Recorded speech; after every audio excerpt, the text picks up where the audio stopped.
Eh bien bonjour à tous, c'est Étienne de Top 4 Phone et aujourd'hui j'ai le plaisir de vous faire un test complet du Zoppo modèle ZP998. Alors il me semble qu'on n'avait encore jamais fait de test de cette marque, pourquoi? Eh bien tout simplement parce que c'est un constructeur très jeune qui n'a vu le jour qu'en 2012, c'est vous dire si c'est récent finalement. Donc la société, la boîte est basée à Shenzhen, et oui encore en téléphone chinois. Et quelque chose me dit que chez Top 4 Phone, on vous en testera de plus en plus en parallèle des marques dont vous avez l'habitude bien sûr. Pourquoi? Tout simplement parce que les produits de téléphonie mobile chinois sont désormais incontournables et proposent souvent des prix très intéressants pour des performances et une qualité souvent impressionnante. Et on aime bien ça chez Top 4 Phone, puisque les performances deviennent enfin accessibles pour un prix très raisonnable, et ça c'est bien. Je pense notamment à des marques comme Meizu, Xiaomi, Lenovo, Oppo, Huawei, ZTE, qui étaient quasiment encore inconnus il y a à peine 2 ans, et qui aujourd'hui font trembler, on va dire, ouais c'est ça, les leaders historiques de la téléphonie mobile, qui voient d'un très mauvais œil ces petits nouveaux qui arrivent et qui leur prennent des parts de marché. Alors pour le coup, pour beaucoup, il faut encore jouer l'import, ça c'est sûr, mais le jeu pour moi en vaut vraiment la chandelle la plupart du temps. Zoppo en fait partie, et ce modèle ZP998 flagship donc de la marque est accessible à environ 250 € frais de port inclus. Alors vous allez vous dire, à ce prix-là, à quoi est-ce qu'on va avoir droit? Alors effectivement, à ce prix-là, tout n'est pas parfait, ce serait trop beau, mais j'ai été vraiment bluffé dès les premiers essais, et je vais vous détailler ça tout de suite, on ne va pas plus attendre. Alors comme à chaque fois, nous aborderons en premier lieu l'aspect esthétique, donc l'écran, le design, la finition, le hardware, ensuite en gros la puissance du téléphone, qu'est-ce qu'il a sous le capot, et puis ensuite l'aspect software, donc l'OS, toute la partie éventuellement logicielle, donc qui gère toute cette téléphonie, et l'éventuelle surcouche. Nous verrons ensuite comment il se comporte à l'utilisation, avant d'en arriver à la conclusion de Top 4 Phone. Est-ce que je vous le conseille ou non? Un avis personnel bien entendu, j'essaie d'être le plus objectif possible. Alors, concernant l'esthétique, on attaque avec les dimensions du téléphone. Alors, hauteur, il a une hauteur de 15 cm, une largeur de 7,6 cm et une épaisseur de 9 mm, ce qui est quand même relativement raisonnable pour un smartphone de cette taille. Et sur un poids affiché sur la balance, je l'ai pesé moi-même de 167 grammes, avec bien entendu la carte SIM et la carte micro SD, mais je pense pas que ce soit ça qui alourdisse énormément le téléphone. Alors, on va détailler un petit peu le design de ce téléphone. Face avant, qu'est-ce qu'on a? Écoutez, on a un bel écran de 5,5 pouces, rien de moins, mais sur un châssis qui est plutôt bien optimisé. Ce qui veut dire pour le coup qu'il prend pas tant de place que ça. Finalement, le design de cette face avant est sobre. Attendez, je vais le mettre en veille. Sobre, noir, totalement épuré. Vraiment quelque chose de très simple. L'écouteur principal, lui, a une ouverture assez large. Vous pouvez le voir ici. Ce qui est plutôt bien, puisque c'est plutôt un bon point pour la facilité d'écoute, notamment en conversation. Vous avez effectivement ensuite les classiques LED de notification, capteurs de luminosité, de proximité et APN qui sont positionnés sur la droite de l'écouteur. Donc ils sont tous de ce côté-là. Pas de logo, ni de trace de la marque sur cette face avant, comme vous pouvez le voir, quelque chose de vraiment très sobre. Alors comme on est sur de l'Android, évidemment on retrouve les 3 touches d'interaction rétroéclairées. Hop, voilà, menu, retour et home. Voilà, classique en bas du téléphone, rien de bien particulier pour ce coup. Alors sinon, concernant le dos de ce téléphone, l'arrière, alors là on ne peut pas vraiment parler de matériaux nobles. Comme vous pouvez le voir ici, on est clairement sur du plastique noir, basique, voilà, mais qui a été moulé pour lui donner une espèce de sorte de relief un petit peu granuleux au toucher, genre cuir de mouette. C'est bizarre, mais c'est pas mal. Ça donne une esthétique originale et ça contribue, enfin pour moi en tout cas, de ce que j'ai pu voir, à une meilleure prise en main de l'appareil. Tout simplement. La peine, lui, où est-ce qu'il est? Écoutez, il est là. Il est encastré en plein milieu du téléphone, en haut, dans une sorte de rectangle qui pourrait bien être en matière aluminium, mais ça c'est pas sûr, c'est à confirmer. Le flash, comme vous le voyez, est juste en dessous, la peine étant un peu en retrait, et ça c'est une bonne chose, il est donc mieux protégé contre d'éventuelles rayures. Je sais pas si vous pouvez le voir ici, je vais essayer de jouer un petit peu, il est un petit peu en retrait effectivement, ce qui veut dire que quand on pose le téléphone, le verre de la peine est relativement protégé, et ça c'est pas plus mal. Concernant le haut-parleur, écoutez, il se fait plutôt discret. Voilà, il est juste là, on le voit bien avec le jeu de lumière. Il est assez large, pas mal de petits trous, une espèce de petit picot au milieu pour essayer de surélever un petit peu l'appareil une fois qu'on le pose pour une meilleure qualité d'écoute. Alors ça, à l'utilisation, on va voir, et puis je l'ai vu pour le coup, ça va pas changer grand chose, mais bon, c'est toujours un petit truc en plus, un effort qui a été fait de la part de Zoppo, c'est pas plus mal. Donc le logo ensuite, voilà, juste ici, qui est visible, qui a été imprimé directement sur le plastique, hein, là on va pas se poser de questions. Au niveau de la finition, ça a été quand même quelque chose de très simple, il est de couleur gris clair, quelque chose de très très sobre, d'assez discret, pas un logo énorme qui va prendre toute la face arrière, assez flashy. Là on est vraiment sur quelque chose de simple, ce téléphone n'a vraiment rien de bling bling, mais pour le coup c'est quand même efficace. Et tout autour du téléphone vous avez une bague de couleur noire, plutôt bien fait, donc qui entoure ce téléphone, pardon. C'est un petit souci visuel de finition qui rend pas trop mal, voilà, et qui est à mettre au crédit de Zoppo. Alors sinon, concernant les différents côtés de ce téléphone, justement, côté supérieur, qu'est-ce qu'on a? Bah, écoutez, on a un jack 3.5 à la norme CTIA. Concernant le côté inférieur, bah, écoutez, nous avons le micro, qui est juste là, et la prise micro USB qui est juste à côté. Côté gauche, alors que je ne me trompe pas, juste ici, voilà, nous avons le bouton de volume plus et moins, voilà, de couleur un petit peu argentée, mat, quelque chose de très très simple aussi. Et sur le dernier côté, donc le côté droit, nous avons le bouton de mise en marche et un bouton supplémentaire, ouais, ça c'est bien, dédié à la photo, le déclencheur. Et ça, c'est une excellente initiative de la part de Zoppo, quelque chose qui va être très pratique, notamment pour les prises de photos, notamment je pense aux selfies, vu que c'est très à la mode en ce moment, plutôt que d'essayer de chercher le bouton là tactile qui se situe quelque part voilà, en bas du téléphone, ou de réattribuer une autre fonction à un des autres boutons sur les côtés. Ben, on a un bouton dédié spécialement pour la photo, et ça c'est pas plus mal. Voilà, donc concernant ce téléphone, le design, bah écoutez, il a vraiment une apparence très très simple. Moi personnellement j'aime bien les fioritures, le côté bling bling c'est pas trop mon truc, c'est pas un design extrêmement léché effectivement, mais il n'en demeure pas moins agréable à regarder, ça y a rien à dire. Les bords sont fins comme vous pouvez le voir ici, voilà, sur les bords de l'écran, et je trouve qu'ils mettent assez bien en valeur ce grand écran de 5,5 pouces. Donc la coque arrière, oui ici que j'oublie pas, la coque arrière se déclipse très facilement pour le coup, et donne accès à la batterie, bien entendu vous allez pouvoir le voir, en 2 secondes c'est fait. Ça arrive très facilement, un peu trop facilement peut-être, mais bon c'est quand même bien pratique. Donc comme vous pouvez le voir, qui donne accès à la batterie, marqué Zoppo juste à côté. Bien entendu les 2 emplacements SIM dont on a l'habitude sur la plupart des téléphones chinois, et le port micro SD qui est juste à côté. Voilà, donc comme vous l'avez vu, ça se déclipse très facilement et ça se reclipse tout aussi facilement. Alors cette coque arrière est vraiment très très fine, comme je l'ai dit c'est un plastique simple. Une fois que c'est accroché ça tient bien, il n'y a pas de souci. Même si on pressant un petit peu sur les coins, écoutez. Voilà. On sent que ça couine un peu, bon voilà, mais ça reste bien accroché, finalement il n'y a pas de souci. On passe maintenant à la phase un petit peu méchante de ce test, puisque je vais un peu le malmener. La flexion, alors là pour le coup il y a quand même de la souplesse, il n'y a rien à dire. Enfin, je vais pas lui faire non plus à 360 degrés, mais je sais pas si vous pouvez le voir ici quand même. Il y a une petite souplesse, on passe pas à côté. D'un autre côté, enfin, je fais pas ça non plus tous les jours. Je tords pas non plus mes portables à utilisation, il y a rien à dire. Et puis j'espère que vous non plus. Mais bon, c'est quand même un petit test pour voir un petit peu la bonne intégrité de ce téléphone. Concernant la pression, eh ben, c'est pareil. C'est pareil. Le test est juste, puisqu'une pression moyenne. Hop, attendez, je vais me mettre comme ça. Voilà. Puisqu'une pression moyenne, je ne sais pas si vous pouvez le voir, suffit largement pour impacter la dalle. Donc voilà, il passe le test tout juste. Comme je vous le dis encore une fois, l'utilisation, je ne m'amuse pas non plus à torturer mes téléphones et j'espère que vous non plus. Mais bon, c'est toujours bon à savoir. Concernant l'image et le son, alors là, on arrive sur quelque chose de vraiment énorme. Et je me suis pris vraiment une claque monstrueuse la première fois que j'ai allumé cet écran. Pourquoi? Parce que tout simplement, il a des couleurs flashy, une luminosité, mais vraiment extrême, très extrême, on en prend vraiment plein les mirettes. Il est évident que c'est un choix du constructeur pour impressionner le consommateur, et ça marche en plus, puisque les couleurs n'ont vraiment rien de naturel, elles sont flashy, saturées, et une fois les réglages de luminosité poussés au maximum, ça vous chauffe même le cristallin.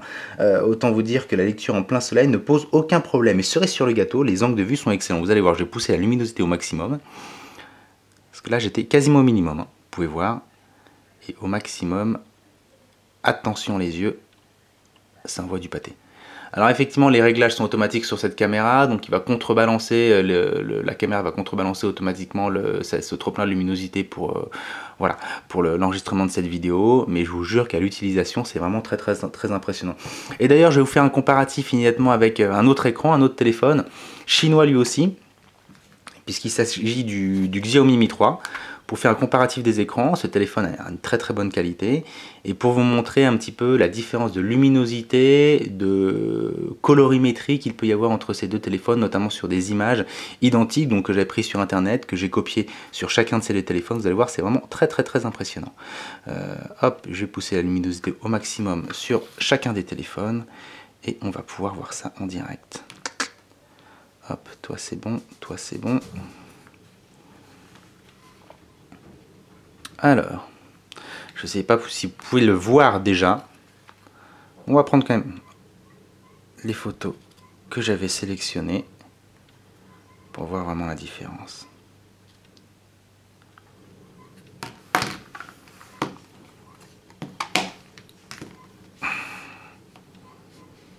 Alors là, c'est vraiment flagrant, flagrant. Je ne sais pas si vous pouvez bien voir. Là, j'ai essayé de mettre les deux écrans le plus droit possible par rapport à la caméra. Et effectivement, la luminosité du Oppo ZP998 est largement plus importante et les couleurs largement plus saturées par rapport à un écran de Xiaomi Mi 3 pour lequel les couleurs sont beaucoup plus neutres. Ça aurait même tendance à paraître un petit peu fade à côté du ZP, mais c'est pas le cas. On va changer les photos pour vous montrer par rapport aux différentes couleurs. Là, c'est un petit peu moins visible. On sent quand même que la luminosité du Oppo est largement au-dessus du Mi 3.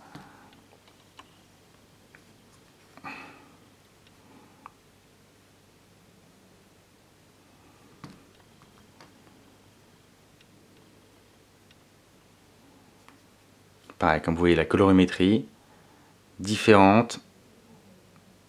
Mais vraiment, pour ce prix, ce Oppo ZP998 pour moi est vraiment très très très impressionnant. Bon voilà, c'était juste un petit test comme ça, un petit comparatif que je voulais mettre sur ce téléphone par rapport à la concurrence. Mais comme vous voyez, je trouve qu'au niveau de la luminosité, au niveau de la clarté et au niveau des angles de vue surtout, ce téléphone est vraiment très très très très bon, il n'y a rien à dire.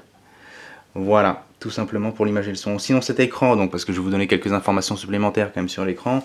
Donc comme on l'avait dit, on est sur un écran de 5,5 pouces en Full HD, très bonne nouvelle, soit du 1080p d'une densité de 401 ppi et protégé par un Corning Gorilla 2, donc une protection supplémentaire pour cet écran, ça c'est bien.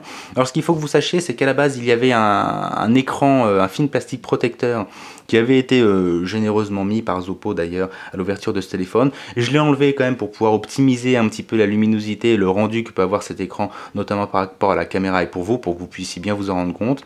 Ils ont mis de toute façon un deuxième écran film protecteur aussi à l'intérieur de la boîte du bundle, donc sachez que de toute façon vous en avez un qui est préinstallé et un deuxième qui est donné que vous pouvez réinstaller de toute façon. Ça c'est sympa de la part de Oppo. Donc on revient sur cet écran. Alors il bénéficie également de la technologie OGS, qui est une technologie qui permet d'avoir un écran tactile ultra fin. Voilà, donc de la haute technologie pour ce téléphone, malgré son faible prix, ça c'est bien. Concernant la dalle, bah, écoutez, elle est très réactive. Rien à dire, comme je l'avais dit déjà sur d'autres vidéos, de toute façon ce test de réactivité de dalle tactile va avoir de moins en moins d'intérêt, sachant que même les entrées de gamme sont dotées maintenant d'écrans suffisamment intéressants et de suffisamment bonne qualité pour avoir une réactivité vraiment très très bonne.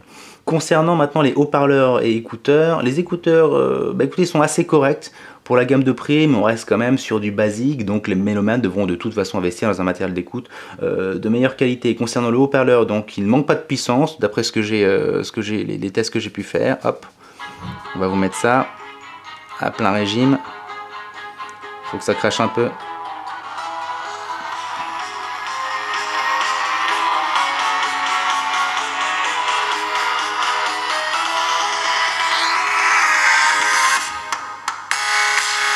Pas mal, vraiment pas mal du tout. Alors le son a quand même tendance à saturer un petit peu à plein régime, ça on peut pas vraiment lui en vouloir. Mais il y a de la puissance, ça y a rien à dire.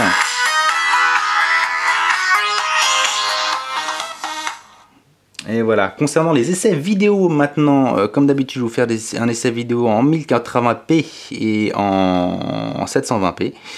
Alors, que je récupère l'application MX Media Player, qui est une très très bonne application de lecture de vidéos d'ailleurs. On va commencer avec celle-là, pour une lecture en 720p. On va baisser un petit peu le son quand même. Alors comme je vous disais, alors là la vidéo elle est faite en plein jour. Oh, les traces de doigts on les voit bien là, c'est fantastique. Faite en plein jour, mais comme vous pouvez voir, les angles de vue sont quand même très bons. Voilà, même poussé à l'extrait, bon on regarde pas des vidéos comme ça non plus, mais voilà, c'est plutôt pas mal. Le rendu est bon. Comme je vous avais dit, une colorimétrie impressionnante, pas du tout naturelle, hein, vraiment. Les couleurs ont été saturées, mais ça rend vraiment bien. Donc comme vous pouvez le voir maintenant au niveau de la fluidité, le 720p, il n'y a pas de problème. Le hardware, voilà, 720p, il n'y a pas de souci. Bon, on va essayer le 1080 maintenant. Et qu'est-ce que je vais vous mettre pour le 1080 Parcours, tenez. Encore une fois, luminosité au maximum. Voilà, bah écoutez, ça se fait sans problème. C'est fluide, c'est impeccable, ça saute dans tous les sens. Il y en a qui ont dû se faire mal en faisant ça, mon Dieu. En tout cas, au niveau de la capacité de ce téléphone à lire des fichiers bien lourds, notamment en Full HD, bah écoutez, il n'y a pas de souci.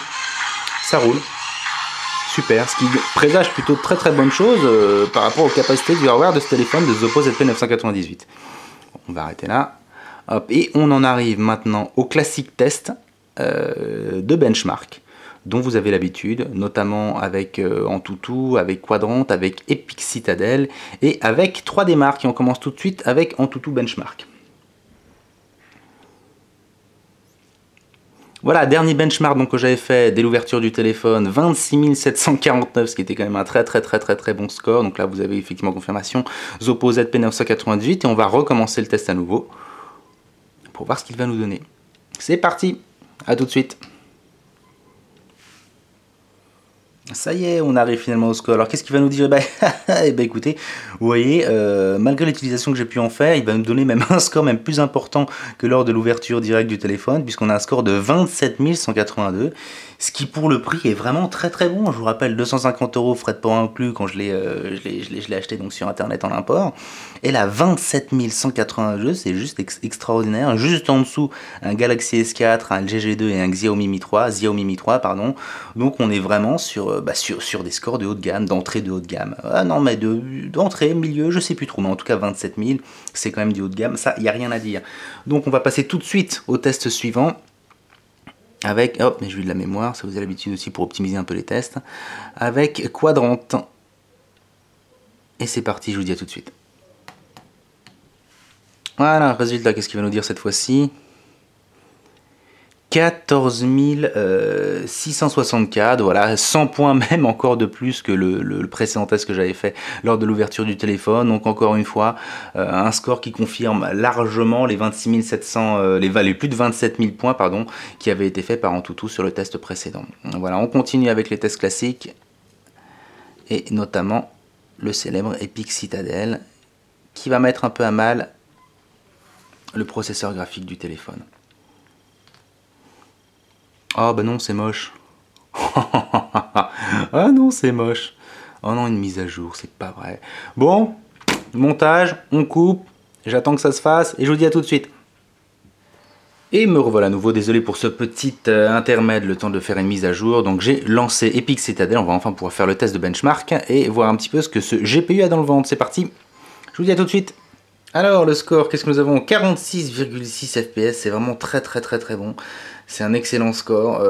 Qu'est-ce que ça veut dire? Tout simplement, déjà ça confirme les précédents tests que nous avons fait sur Antutu et sur Quadrant, mais ça veut dire surtout que ce téléphone peut quasiment tout faire tourner. Voilà, tout simplement.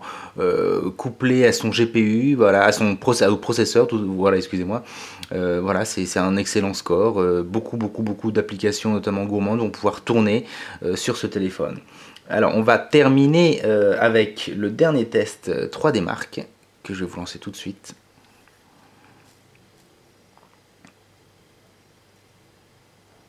Le voilà.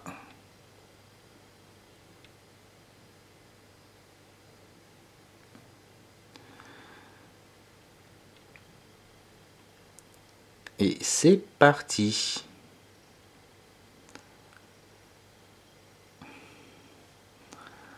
A tout de suite. Alors, qu'est-ce que nous avons comme score pour ce 3D Mark Custom Unlimited? Eh bien, 6905, ce qui est un très bon score, qui confirme les précédents, benchmark évidemment. Voilà pour les différents scores. Alors, grâce à quoi nous avons ces scores? Grâce à un processeur et un GPU qui font bien leur travail. Tout simplement, à ce prix, on a vraiment des scores de haut de gamme. Ce qu'il faut savoir, c'est que le processeur de ce ZP990 que nous allons voir tout de suite, grâce à une petites applications préférées, qu'est-ce que nous avons à l'intérieur? Alors, ZP998, le hardware, ce processeur donc de ce ZP998 est un octa-core Mediatek MT6592 cadencé à 1,7 GHz et couplé donc à un GPU, processeur graphique Mali 450 MP4. Ajoutez donc à tout ça les 2 Go de mémoire vive, vous avez un smartphone puissant à très bon prix.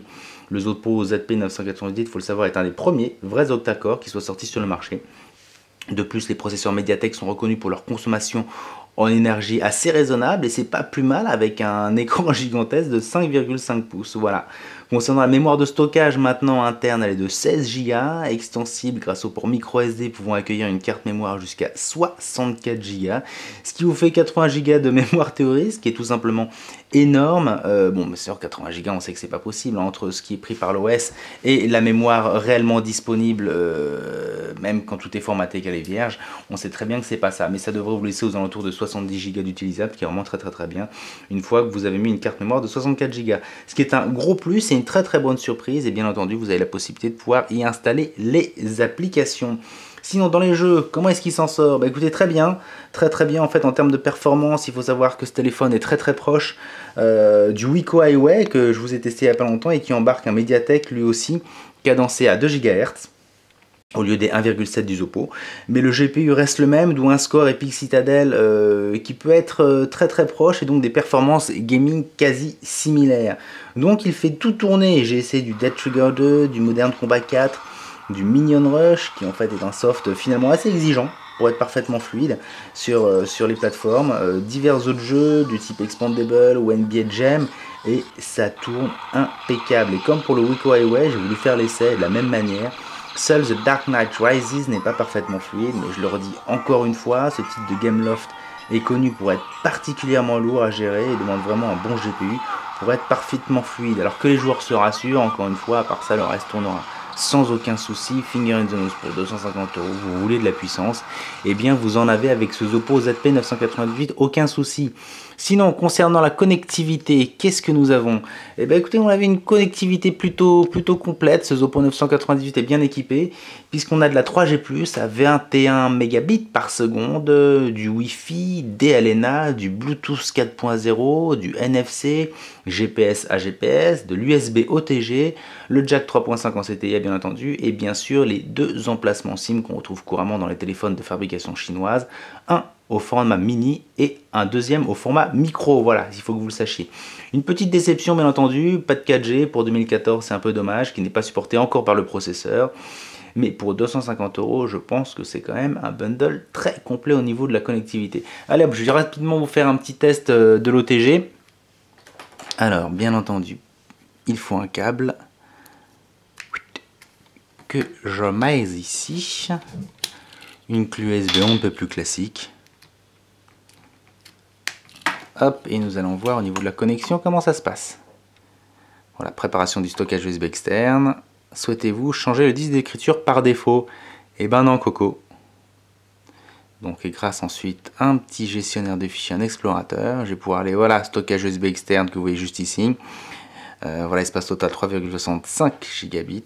Je peux aller dessus et j'ai accès directement donc à la racine de cette clé USB et des différents fichiers que j'ai installés ou encore dossiers, notamment les images dont vous avez l'habitude quand je fais les petits tests OTG, des anciennes photos de Marco. Voilà, toujours aussi beau. Donc vous voyez, ça marche du tonnerre, il n'y a aucun souci pour ce petit test de l'OTG. Hop, maintenant je peux débrancher ça à la barbare comme d'habitude et on peut passer à la suite.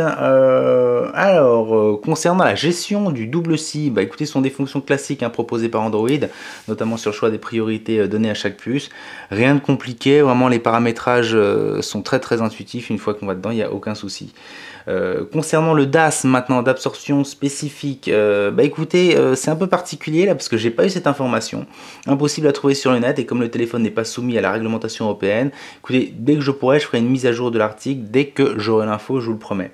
Sinon, concernant l'accroche GSM ou même mobile, bah écoutez, j'ai pas eu à me plaindre avec la puce qui est dans ce téléphone.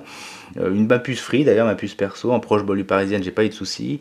La réception Wi-Fi est stable aussi, aucun souci, même si elle manque pour ma part d'un petit peu de sensibilité.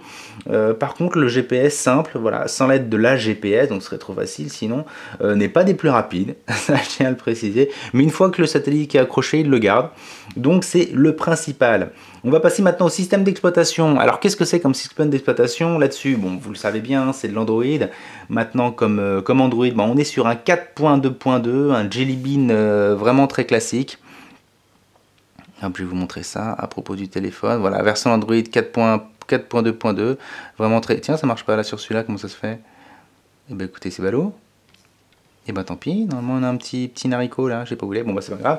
4.2.2 donc très classique, il faudrait qu'une version 4.3 ou même KitKat aurait été plus sympa, mais 4.2.2 ça marche très très bien, le système est stable et fonctionne à merveille sur cette plateforme, donc il n'y a aucun souci. Sinon concernant la surcouche constructeur, bien qu'on soit sur de l'Android classique et assez brut, il y a quand même quelques rajouts sympathiques qui ont été faits, notamment avec la possibilité de déverrouiller le téléphone grâce à un système de reconnaissance faciale. Alors je vais pas vous le faire ici parce que j'ai pas envie de vous montrer ma tête par internet, mais je l'ai essayé et qui est parfaitement fonctionnel, qui utilise donc la caméra frontale pour reconnaître l'utilisateur, et ça marche vraiment très très bien. Ou même encore, il y a une deuxième possibilité qui est la reconnaissance vocale qui marche aussi très bien. Alors je vais vous montrer où c'est quand même. Voilà, c'est quand vous allez dans la sécurité, verrouillage de l'écran, vous avez la possibilité de choisir donc soit le Face Unlock, qui est très facile à paramétrer, ou soit le déblocage vocal, ou sur une phrase que vous avez choisi donc de répéter à plusieurs reprises pour pouvoir l'enregistrer, qu'elle soit reconnue par le micro du téléphone. Voilà, dès que vous verrouillez le téléphone, vous sortez la phrase que vous avez ou le mot que vous avez décidé d'enregistrer préalablement, et ça va vous débloquer le téléphone. Ça marche vraiment très très très bien. Vous avez aussi une petite appli thème. Voilà, qui est vraiment sympa, qui a été préinstallé aussi, qui est là, qui va vous présenter, vous voyez, 5 thèmes différents de préinstallés, qui va vous permettre donc de changer à la fois votre fond d'écran, vos icônes, ainsi que l'écran de déverrouillage original. Et je trouve que c'est plutôt bien fait. Voilà, c'est un petit plus qui est pas vilain. Alors pour ceux qui connaissent, voilà, ce thème-là, c'est un thème typiquement MIUI, donc un système d'exploitation, un OS Android qu'on peut retrouver, qui a été refait à la sauce Xiaomi et qu'on peut retrouver donc sur les différents téléphones Xiaomi, Mi 3, Mi 2, enfin tout le reste. Voilà, c'est un petit clin d'œil, c'est plutôt bien fait. Voilà, il n'y a pas beaucoup de thèmes, on ne peut pas en télécharger d'autres d'ailleurs, mais voilà, ce sont 5 thèmes qui vous permettent quand même de changer un petit peu l'apparence de votre téléphone, et ça c'est plutôt sympa aussi de la part de Zoppo, c'est original. Vous avez également une fonction supplémentaire qui tire parti des capteurs de luminosité, de mouvement et de proximité, et qui vont donc vous permettre d'interagir avec ce téléphone. Je vais vous montrer ça, c'est un système qui s'appelle Gesture Sensing, que vous pouvez voir juste ici, et qui va vous permettre entre autres d'interagir avec votre galerie photo, votre appli musique pour passer les chansons par exemple, le bureau, les contacts, c'est très sympa. Je vais vous faire une démo tout de suite. Alors bien entendu, il faut l'activer. Ensuite j'avais choisi le launcher, voilà, préalablement, et je vais vous montrer comment ça marche vraiment très très bien. Un petit geste, et voilà, pour faire passer les différents bureaux. Alors faut pas le faire trop vite, hein. C'est pas non plus miraculeux, mais ça marche quand même. La dernière fois que j'ai fait ce test, j'avais été pris un gros fail. Et là, comme vous le voyez, ça marche, il n'y a aucun souci. Donc je vous remontre, vous pouvez avoir différents choix donc pour ce Gesture Sensing, notamment pour la galerie photo, voilà, passer les chansons dans l'appli musique, la caméra pour prendre directement une photo, donc quelque chose d'assez sympathique et de complet. Tout est fait pour le fun dans ce téléphone. Voilà.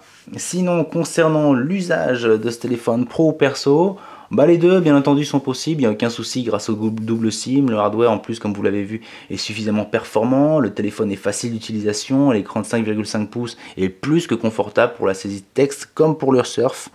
Alors je vais vous montrer, hop, quand on va faire une petite recherche, Top for Phone, bien entendu, donc comme vous avez vu, le clavier est suffisamment grand pour une saisie de texte vraiment très simple, facile et rapide. Et là, voilà, on arrive sur le site de Top for Phone. Aucun souci, une bonne lisibilité.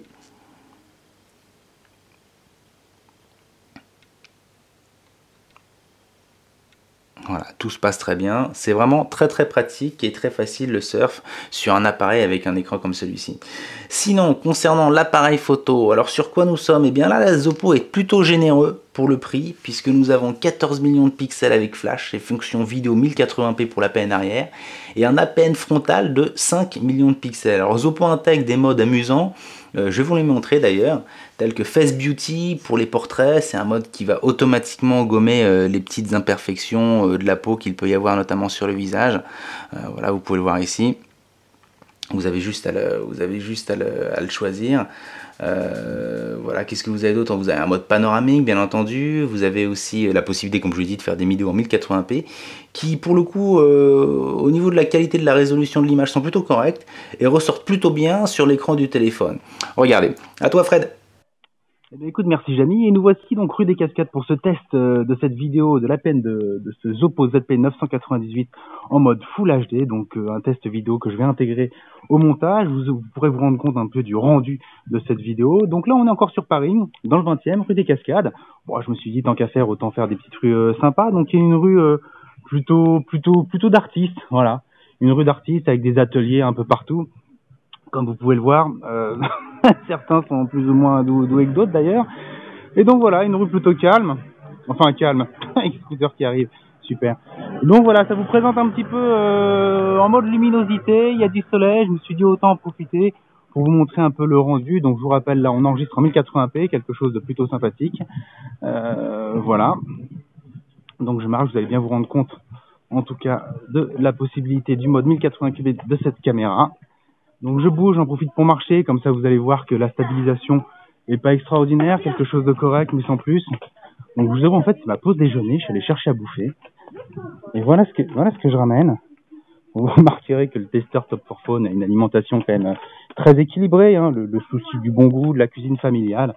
Enfin voilà, donc voilà, un petit atelier dont je vous parlais tout à l'heure. Il y en a plusieurs dans le quartier, c'est plutôt sympa. Mais écoutez, j'espère que cette petite aperçu vous aura donné quelque chose à voir pour pouvoir vous rendre compte des capacités de l'APN en enregistrement. Rien d'extraordinaire, hein, je vous avoue, pour les différents tests que j'ai faits, notamment en basse luminosité, là c'est catastrophique. Mais en pleine lumière, franchement c'est sympa. Rien à dire. Mais écoutez, je vous dis à très bientôt. Salut, à toi Jamy. Et nous voilà de retour sur le plateau, j'espère que vous avez pu vous rendre compte un petit peu des capacités de cet appareil photo de cette APN en mode 1080p en enregistrement. Voilà, c'est plutôt pas mal, hein, c'est plutôt correct. Alors comme je vous l'avais dit aussi la dernière fois, attention à la mémoire en Full HD, ça part vraiment très vite. Voilà, en général 50 secondes en Full HD, ça va vous prendre une centaine d'émos d'espace sur le téléphone, ça part vraiment vite. Donc on va faire sinon comme d'habitude, un test photo. Voilà, avec un Marco qui vient encore une fois nous prêter son corps pour les photos. Donc comme d'habitude, une photo avec flash et une photo sans flash qui accompagneront l'article pour que vous puissiez vous rendre compte de la qualité des photos. Autant que possible aussi, j'essaye de vous prendre des photos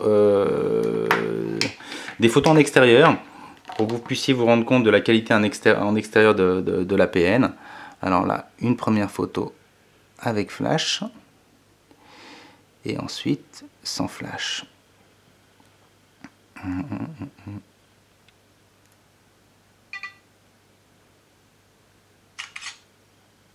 Voilà, une première.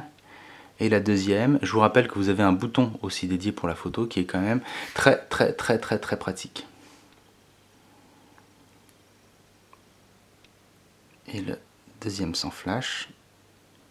Je vais utiliser ce bouton d'ailleurs. Et voilà. On va voir un peu ce que ça donne. Toi tu te décales. Sans flash évidemment ça manque un petit peu de luminosité. Mais la mise au point et c'est fait de façon... ouais, j'ai l'impression que c'est fait de ce côté là. Voilà, c'est plutôt pas mal. Et avec flash, avec la résolution et le rendu est plutôt bien. Vraiment il n'y a rien à dire. Impeccable. On va parler de l'autonomie un petit peu du téléphone. Et là, on va aborder un sujet qui fâche un peu.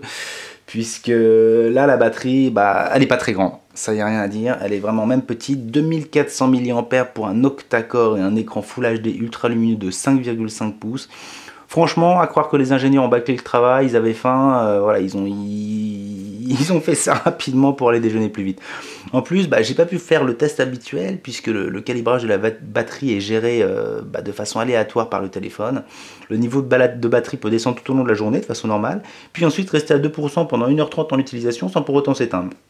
Donc qu'est-ce qui se passe? C'est vraiment bizarre. Mais quoi qu'il en soit, à l'utilisation, c'est un peu moins pire qu'il n'y paraît, puisqu'en usage normal, le téléphone tient quand même toute la journée, ça je tiens à le préciser, malgré les 2400 mAh de batterie qui sont assez légers, et malgré aussi l'octa-core, le GPU, l'écran de 5 pouces ultra lumineux, donc bien entendu dans ces cas-là, il ne faut pas pousser la luminosité au maximum, faut la laisser au minimum. D'ailleurs je vais la mettre au minimum, et vous allez voir que même au minimum, la luminosité est quand même tout à fait correcte. Voilà. Là, je suis au minimum. Et pour une utilisation normale, c'est impeccable. Il n'y a vraiment rien à dire. Donc voilà, donc j'ai pas pu faire le test classique. Par contre, effectivement, ce qui est sûr, c'est que dès que le processeur graphique est sollicité, notamment sur les moyens ou gros jeux, que la luminosité d'écran est augmentée, là, la batterie monte très vite, c'est une limite. Mais je tiens à le dire encore une fois, c'est quand même une surprise, puisqu'en usage raisonnable, ça reste quand même très correct.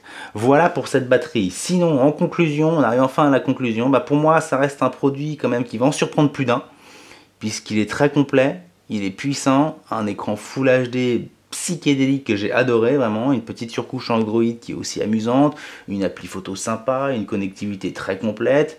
Tout est fait pour le fun dans cet appareil, vraiment il n'y a rien à dire. Seul défaut, voilà, c'est cette batterie de 2400 mAh qui est bien trop faible au vu du hardware, mais pour un prix de 250 €, pour moi c'est un grand oui, car ce téléphone propose une vraie qualité générale et de vraies performances pour un prix très raisonnable, et ça pour l'instant il n'y a que les constructeurs chinois qui peuvent nous l'offrir. Voilà, écoutez, c'est la fin de ce test. Moi je vous dis à très bientôt pour le prochain test, j'espère qu'il vous a plu. Salut!